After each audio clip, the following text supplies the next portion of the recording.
And the fireworks begin, ninjas. Oh my God. Oh no. Paolo going number one. Can you hear me? Lord. Sheesh. What's going on? Yo. Jabari Smith to OKC. Okay, I told you Chet could slip. Look at Chet's face.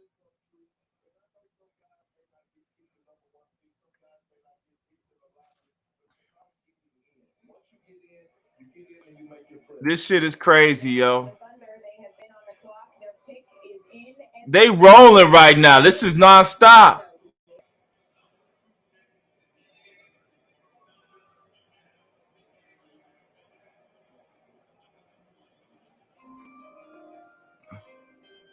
With the second pick in the 2022 NBA draft, the Oklahoma City Thunder select Chet Holmgren. Oh, wow. Chet goes to OKC. He joins Pokusevski. He joins Darius Bazley. We got to figure out what's going on there. Guys, that Orlando pick surprised the shit out of me. I don't even know what to say. I'm sorry. Oh, my God. Oh, my God. You go with Jabari? The body of work wasn't enough for you? What more can I say? Is these speakers working, man? Because that'll really piss me off. That's crazy, yo.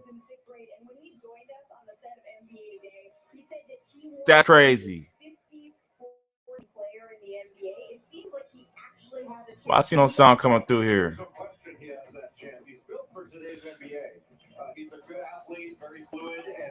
What?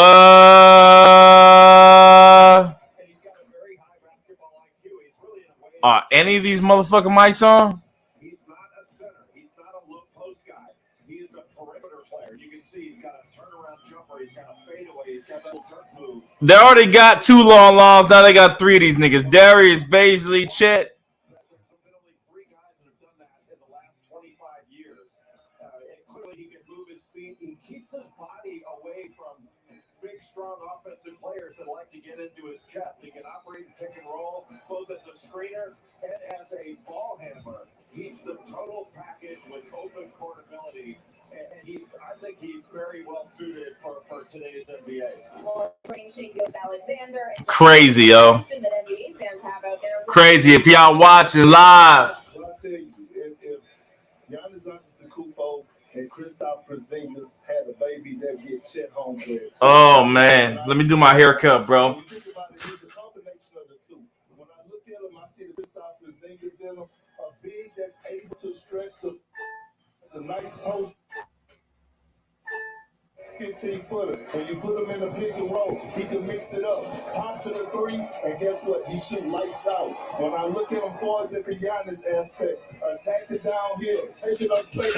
Once he get in the paint, he's finishing at the rim with authority. Why they have to have me in this clip? But this is who Chet Holmgren is. Do not let the body frame fool you. He's mean, he's aggressive, and he's about that life. Okay, he about that life. Yo, this shit is jacked up. What the fuck the Rockets gonna do right now, guys? He can't believe it. He can't believe it. Look at him.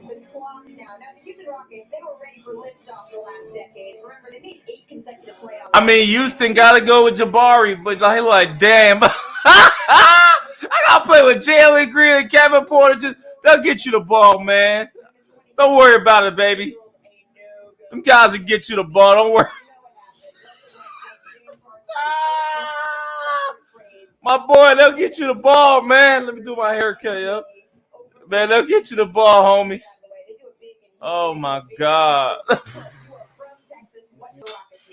know what?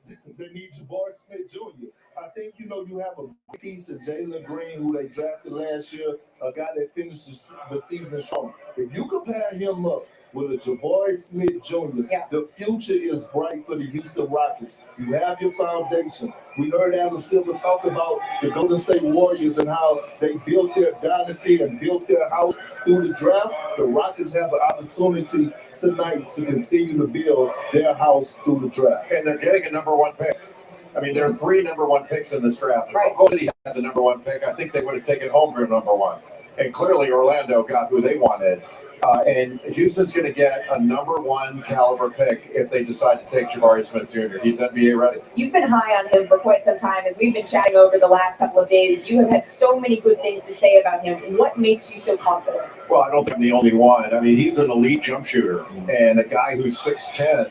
He's a really good athlete. He's a really hard worker, too. I mean, he's in the gym early, working out with his workout guy, working on his game. He's there before practice. I was there at Auburn several times, so I'm out there hour and a half before practice even started. He goes hard, and he's an excellent defender. You know, oftentimes we say a guy can guard multiple positions. He can really do it. I mean, he can guard multiple spots and takes great pride in it. But the fact that he's an elite jump shooter, shoots 42% from free, I happen to think it's a no-brainer at this spot, and I think Houston has to feel pretty fortunate that Jabari Smith, I don't want to say fallen with Right. his 3rd pick. He hasn't fallen anywhere. 3rd pick in the draft is remarkable. But I think it's pretty fortunate for Houston to get this caliber player at 3. But they were going to get a high caliber player no matter what. Right, Houston does not have a problem here. You could say the Western Conference, though, it continues to be a tough conference to play in because in Steven Silas' system, how would you see someone like Jabari Smith fit? Well, I think it's all about letting them play in the open court, and that's the system that I see when you talk about Coach Silas. Like I alluded to earlier, you watch Jalen Green; he was able to play freely. You watch, Kevin Porter Jr. They're able to be the best version of themselves. What Steve Silas come in at is that holding them accountable and getting the best out of them on the defensive side of things. He's a young, passionate coach, well respected around the league by his peers and current and former players, and that's why he's in stack, and that's why I'm happy for the Rockets to pick Jabari Smith, which they're about to do right now. Absolutely. Well, the pick is in. Let's see if you're right. Give it away. Let's see if he's right. Let's hear from Commissioner Adam Silver just to make sure. With the 3rd pick in the 2022 draft, the Houston Rockets select Jabari Smith Jr. from Auburn University. Man, Hey, Kurt. they had no choice. You leave me no choice. McDonald's All-American. He gets selected number 3 overall. Wow. Sharing a moment with his family. His father, Jabari Smith Sr., was drafted by the Kings, actually, bounced around to several NBA teams. I had a chance to chat with him the other day, and he shared this really wonderful story with me about how he's really looking to pave his own way. He is forever humble, tattooed across his chest. You can see it right there. But he actually used to go to the Secret High School gym back in high school before the doors were even open. He texts his janitor and say, "Hey, can you let me in?" He'd have 4 peanut butter and jelly sandwiches in his backpack to fuel him throughout the day. He'd eat them then. He's the highest drafted player in the common draft era. This is just a wonderful moment. You can see the handshake there. Jay, what are the Rockets getting? Well, his shooting mechanics are impeccable. He can shoot it with a high release, a catch with a dribble. He's got a mid-range pull-up, shoots 42% from 3, hits 79 threes on the season, and can shoot it out of the mid-post. He gets to his spots really well. He's got a fadeaway jumper, a jab step. He can drive it either way. And a lot of people have talked about, well, he only shot 43% overall in the season. Is he a good finisher? He finishes at 61% at the rim. It's just a question of him getting to the rim more. But the offense that Auburn ran, it was kind of a flex system, and it wasn't always conducive to him, getting to the rim and driving it. But he's fully capable. But I think his defensive versatility sets him apart in this draft. His ability to guard multiple positions, challenge at the rim, excellent defensive rebounder, and the fact that he's a worker and can hit those contested shots. I'm a big believer in Jabari Smith at the NBA level. I am too, and when I look at him, I see a combination of 2 players. For you old heads, Sharif Abdul-Rahim, right? able to get to his spots, hell of a pump fake, and get into the basket downhill. And then for the younger generation, he has a little bit of Kevin Durant in this game, shooting 42% from the three this past season, getting out in transition and being able to finish at the basket because of his length and his athleticism. Jabari Smith Jr., he is headed to Houston. But a team that is on the clock now is a team that his dad played for in the Sacramento Kings. So let's take a little look at what Sacramento has been doing over the last couple of years, right? They acquired Domantas Sabonis from Indiana. That was a huge piece for them. And then they missed the playoffs, right? They have the 16th straight season that they've missed it. That's the longest active drought in the NBA currently. But it's been a big week for them. They're on the clock right now. They introduced head coach Mike Brown as their new coach of this team, of this franchise. I want to check in with our Bobby Marks and Adrian Wojciechowski for more on Sacramento.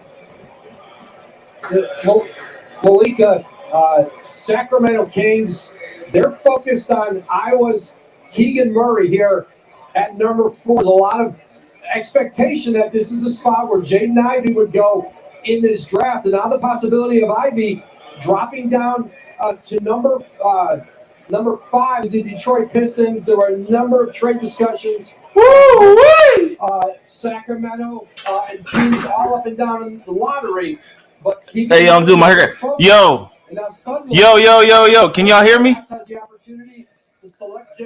Can you hear a nigga? Even trade down and somebody else maybe jumps up to number 5. And remember, Jaden Ivey's a player who did not go to Sacramento. There were no medicals there. So when you look at it from Sacramento's perspective, certainly that does